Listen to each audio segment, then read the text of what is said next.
जी student अस्सलाम वालेकुम। उम्मीद है कि आप सब लोग खैरियत से होंगे और बिग डाटा कॉन्सेप्ट्स के कोर्स को एंजॉय कर रहे होंगे। लास्ट लेक्चर में हमने बिग डाटा के टेक्नोलॉजीज़ की क्लासेस को देखा था और हमने देखा था कि कौन कौन सी क्लासेस हैं और वो क्लासेस क्या क्या काम करती हैं। इस लेक्चर से ऑनवर्ड जो है वो आप वो फ्रेमवर्क देखेंगे और वो टूल्स देखेंगे जिनको यूज़ करके हम बिग डाटा के कॉन्सेप्ट्स को इम्प्लीमेंट करते हैं। यानी कि बिग डाटा का जो कॉन्सेप्ट है कि हम एक ह्यूज वॉल्यूम ऑफ डाटा को स्टोर करते हैं और फिर हम उसको एनालिसिस करते हैं या हम उसके ऊपर कंप्यूटेशंस परफॉर्म करते हैं। तो ये जो हम बिग डाटा को स्टोर करेंगे और हम उसके ऊपर कंप्यूटेशंस परफॉर्म करेंगे, तो उसके लिए जो हम फ्रेमवर्क यूज़ करेंगे उनको हम फ्रेमवर्क और टूल जो हम यूज़ करेंगे उनको हम आगे फर्दर डिस्कस करेंगे इस लेक्चर से ऑनवर्ड। जो मेन फ्रेमवर्क हम यूज़ करते हैं बिग डाटा को इम्प्लीमेंट करने के लिए, बिग डाटा के कॉन्सेप्ट्स को इम्प्लीमेंट करने के लिए, उसका नाम है हडूप। हडूप बेसिकली एक प्रोग्रामर डो कटिंग ने अपनी टीम के साथ डेवलप किया था और उसने इंट्रोड्यूस कराया था। ये एक ओपन सोर्स प्रोजेक्ट है जो कि जावा में लिखा हुआ है। हुआ कुछ इस तरह से कि ये जो कटिंग साहब हैं ये जॉब कर रहे थे गूगल में, और गूगल में ये एक ऐसा सर्च इंजन डिज़ाइन कर रहे थे जो कि डिस्ट्रीब्यूटेड पैराडाइम को यूज़ करके आपकी जो सर्च रिजल्ट्स हैं उनको फास्ट कर रहा था। मतलब जब आप सर्चिंग करते हो तो उस जो सिस्टम ये डिज़ाइन करने की कोशिश कर रहा था वो उसका मकसद ये था कि किसी न किसी तरीके से आपकी जो सर्चिंग है उसको फास्ट किया जाए। ठीक है, तो उस सर्चिंग को फास्ट करने के लिए उसने डिस्ट्रीब्यूटेड पैराडाइम यूज़ करना था कि अगर हमारे पास डिस्ट्रीब्यूटेड फाइल्स में डाटा पड़ा हुआ होगा तो वहाँ से अगर हम उसकी कलेक्शन करेंगे तो वो फास्ट होगी। फिर इस तरह से हुआ कि उन्होंने गूगल को छोड़ के 2006 में याहू को ज्वाइन किया और वो जो उनका सर्च इंजन का जो आइडिया था वो अपने साथ याहू में ले आए और 2008 में फिर उन्होंने हडूप को इंट्रोड्यूस कराया। ठीक है, कुछ थोड़ी सी मॉडिफिकेशन करने के बाद उन्होंने बेसिक आइडिया उन्होंने वहीं से लिया और उसके बाद उन्होंने 2008 में हडूप को इंट्रोड्यूस करवाया। ये एक ओपन सोर्स प्रोजेक्ट था। ओपन सोर्स का मतलब ये होता है कि इसका सोर्स कोड जो है वो सबको अवेलेबल होता है, कोई भी इसके सोर्स कोड को लेके उसमें चेंजिंग्स अपनी नीड के मुताबिक और अपनी ज़रूरत के मुताबिक वो उसमें अपनी चेंजिंग कर सकता है, अपने ज़रूरत के हिसाब से वो उसको तब्दील कर सकता है।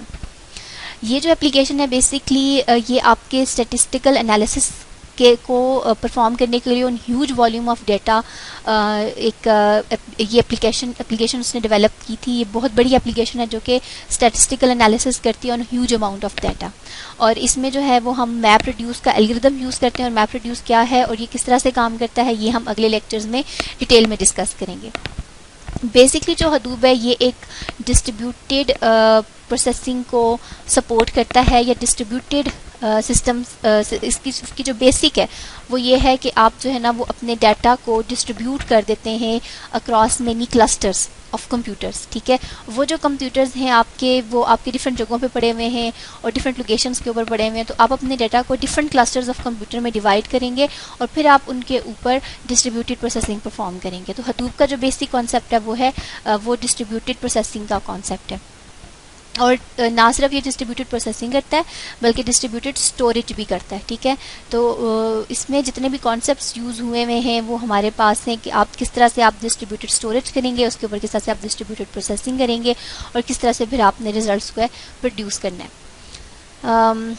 ये जो है हडूप का जो हडूप जो डिज़ाइन किया गया है ये आप एक सर्वर मशीन के ऊपर भी चला सकते हैं और मल्टीपल सर्वर मशीन्स के ऊपर भी चला सकते हैं। तो ये आपकी अपनी जो आपकी नीड है और जो आपकी फाइनेंशियल कंडीशंस हैं ये उसके बाद आप डिसाइड करते हो कि आपने इसको सिंगल सर्वर रखना है या आपने इसको मल्टीपल सर्वर्स के ऊपर आपने इसको स्टोरेज करनी है इसकी।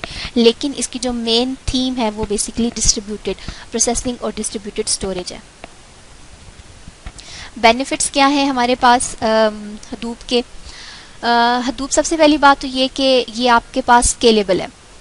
आपने अगर मज़ीद इसमें नोड्स ऐड करनी है तो आप आसानी के साथ नोड्स को ऐड कर लीजिए। ठीक है। ज़ाहिर बात है हम जब ये कह रहे हैं कि ये क्लस्टर्स बनाता है, ठीक है, सेट्स, और एक क्लस्टर नहीं बनाता, ये मल्टीपल क्लस्टर्स बनाता है।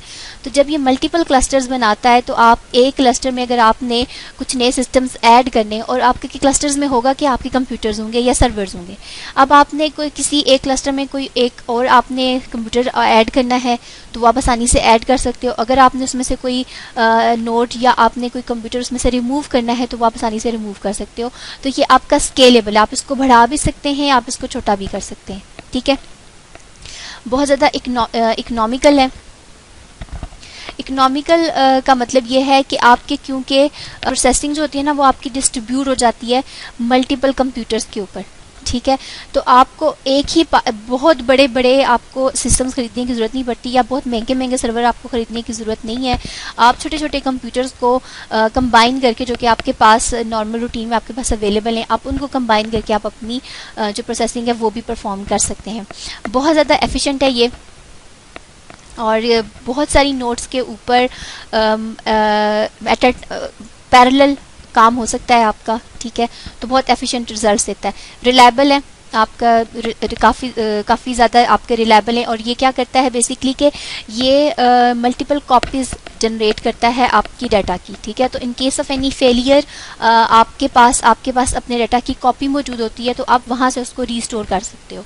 तो रिलायबल है ये। और कंप्यूटिंग पावर, क्योंकि डिस्ट्रीब्यूटेड एनवायरनमेंट है और आपके पास छोटी छोटी मशीन्स हैं, या आपने एक मीडियम कैपेबिलिटी की या मीडियम कैपेबिलिटी की आपके पास मशीन्स हैं, तो उन सब की पावर्स को जब आप इकट्ठा करेंगे तो आपके पास जो कंप्यूटिंग पावर होगी वो बहुत ज़्यादा आपको अवेलेबल होगी। तो कंप्यूटिंग पावर इसकी बहुत ज़्यादा है। इसकी नेचर जो है वो क्योंकि डिस्ट्रीब्यूटिव है, तो आपकी कंप्यूटिंग पावर जो है ना वो ज़्यादा बढ़ जाती है, क्योंकि आपको मल्टीपल मशीन्स मिल जाती हैं, मल्टीपल कंप्यूटेशनल मशीन मिल जाती हैं। आपने हदूप को यूज़ कहाँ करना है? आपने हदूप को वहाँ यूज़ करना है जहाँ पे आपके स्टैंडर्ड डेटाबेस टूल जो है ना वो काम नहीं कर आते, क्योंकि आपका डेटा साइज अगर बहुत ज़्यादा बढ़ जाएगा तो फिर आपको एसक्यूएल सर्वर, ओरेकल जो है ना वो आपके इतने ज़्यादा बेनिफिशियल नहीं होंगे, या इसके अलावा जितने भी आपके स्टैंडर्ड टूल्स हैं डेटाबेस के। तो जहाँ कहीं भी आपके स्टैंडर्ड डेटाबेस टूल्स आपको हेल्प आउट नहीं करे जस्ट बिकॉज कि आपका डाटा बहुत ज़्यादा साइज़ का है, तो उस जगह पर फिर हम हदूप को यूज़ करते हैं। हदूप को डिटेल में स्टडी करने से पहले हमें हदूप का आर्किटेक्चर पता होना चाहिए, ठीक है। हदूप में बेसिकली जो इसके दो मेजर लेयर्स हैं, जो कि बहुत इंपॉर्टेंट मेजर लेयर्स हैं इसकी, वो हैं हमारे पास प्रोसेसिंग और कंप्यूटेशनल लेयर। ये वो लेयर है जो कि सारी की सारी आपकी प्रोसेसिंग करती है, एनालिसिस करती है, और आपने जो है ना वो जितने भी अपने डाटा के ऊपर कंप्यूटेशंस करनी है, ऑपरेशंस करने हैं, मैनिपुलेशंस करनी है, जितना भी आपने अपने डाटा के ऊपर काम करना है वो सारा का सारा इस लेयर के ऊपर हैंडल होता है। दूसरी जो लेयर है, इंपॉर्टेंट लेयर है, वो है आपके पास, और जो हम प्रोसेसिंग और कंप्यूटेशनल लेयर पे है जो हम काम करते हैं वो हम मैप रिड्यूस के थ्रू करते हैं, ठीक है। नेक्स्ट लेक्चर्स में हम आपको डिटेल में बताएंगे कि मैप रिड्यूस है वो होता क्या है। दूसरा ये जो उसकी दूसरी जो बेसिक लेयर है वो है इसकी स्टोरेज लेयर, ठीक है। हदूप हमने कहा कि क्योंकि डिस्ट्रीब्यूटेड पैराडाइम को यूज़ करता है तो इसका जो फाइल सिस्टम होगा, स्टोरेज सिस्टम होगा, वो भी बेसिकली इसका डिस्ट्रीब्यूटेड फाइल सिस्टम है। तो ये डिस्ट्रीब्यूटेड फाइल सिस्टम को किस तरह से इम्प्लीमेंट करता है ये भी हम अगले लेक्चर्स में देखेंगे। इस लेक्चर में आपको सिर्फ जो है वो हम एक ओवरव्यू दे रहे हैं कि जो इसका आर्किटेक्चर है उसके मेन इंपॉर्टेंट लेयर्स कौन सी हैं या उसकी बिल्डिंग ब्लॉक्स कौन से हैं। पिछले दो मेंशन जो किए हैं हमने इसकी इंपॉर्टेंट लेयर्स हदूप की, कंप्यूटेशनल लेयर और जो उसकी स्टोरेज लेयर है, उसके अलावा अपार्ट फ्रॉम दैट आपके पास दो इसकी मज़ीद जो है ना वो और लेयर्स हैं जो कि अभी पार्ट बनी है हदूप की आर्किटेक्चर का। उसमें सबसे पहली है वो है हदूप कॉमन। इसमें हमारे पास वो लाइब्रेरीज़ हैं और यूटिलिटीज़ हैं जो कि आपको हदूप के मॉड्यूल्स को काम करने के लिए चाहिए होती हैं, ठीक है। जावा लाइब्रेरीज़ हैं और जावा यूटिलिटीज़ हैं जो कि आपके हदूप के डिफरेंट मॉड्यूल्स को काम करने के लिए रिक्वायर्ड होती हैं हमारे पास। तो दूसरा है हमारे पास हदूप यार्न।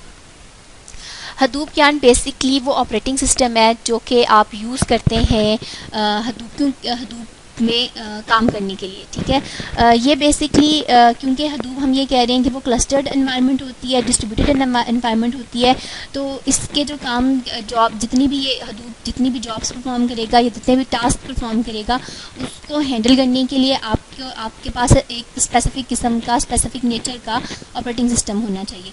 तो हडूप यार्न जो है ये बेसिकली आपका ऐसा फ्रेमवर्क है जो कि आपकी इस डिस्ट्रीब्यूटेड एनवायरनमेंट में आपको जॉब स्केजुलिंग में और रिसोर्स मैनेजमेंट में हेल्प आउट करेगा। तो ये बेसिकली हडूप की डिस्ट्रीब्यूटेड एनवायरनमेंट के साथ कंपैटिबल है। होप सो कि आपको हडूप का अभी तक आपने ये समझ लिया होगा कि हडूप बेसिकली है क्या, और इसके बेनिफिट्स क्या हैं, और इसके जो है वो बेसिक बिल्डिंग ब्लॉक्स क्या हैं, या इसके आर्किटेक्चर के बिल्डिंग ब्लॉक्स क्या हैं। Thank you so much.